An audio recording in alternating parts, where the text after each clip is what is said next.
without further ado, let's go ahead and look at these tabs across the top are basically your guide maps. This first one is the plan for PBL, and this basically explains why we do PBL.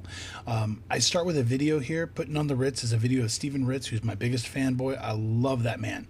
That man is amazing. He does PBL right. An article from Edutopia about why we do PBL, some links and resources of things I found for PBL, and then lastly a glossary of terms for PBL terms and stuff, so for that new person who doesn't know what they're doing. The next tab over is probably our most important tab. Of all the things on this website, it's the one thing that I'm really the most proud of, and that is our project learning plans, or PLPs. The PLP is your guide to project-based learning. The old axiom, failure to plan is planning to fail. This is how you don't fail to plan.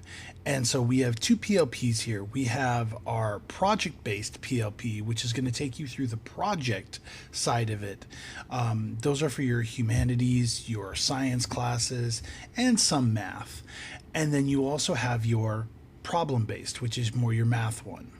All right, now moving across the hall here, the PLP guides are going to take you through that planning process. So if you've sat through you've sat through the process, you've listened to my PD, and you're like, okay, I don't remember how to do it. You can kind of go through these different PLPs and you get more or less a self-guided pace on how to do each of the pages of your PLP. So everything's there. There's instructions for everything. Moving across now, you're done with your project, your plan's done, now what? The post-planning pre-implementation gives you some really good ideas about what you need to be doing once you're done. A new addition to it, we've had Critical Friends before, but we've added two new additions. We've added the BIE Gold Standard PBL. We talk a little bit about that, as well as rubrics and the importance of rubrics. So when you're done with your project, what do? You go here, you do your Critical Friends. Moving forward, we're talking about, all right, I'm done with my planning. Now I'm actually teaching. So what do I do? Anything that's related to actual in-classroom facilitating of projects goes in the classroom. Moving one more over, I'm a huge proponent of cross-curricular literacy. I'm a big TLI guy, so this is our TLI section, Texas Literacy Initiative.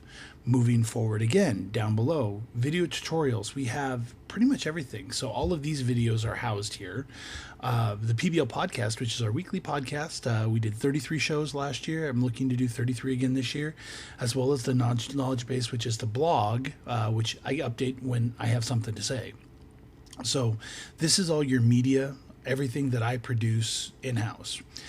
The most popular feature that is probably the most underutilized is our project library. Looking at my web data, this is where I get most of my traffic besides the podcast. And regrettably, it's not as up to date as I want it to. We have everything that I have a project for has its own category. I'll be adding the English 1 projects back coming up here soon. I'm just converting them to the new PLP.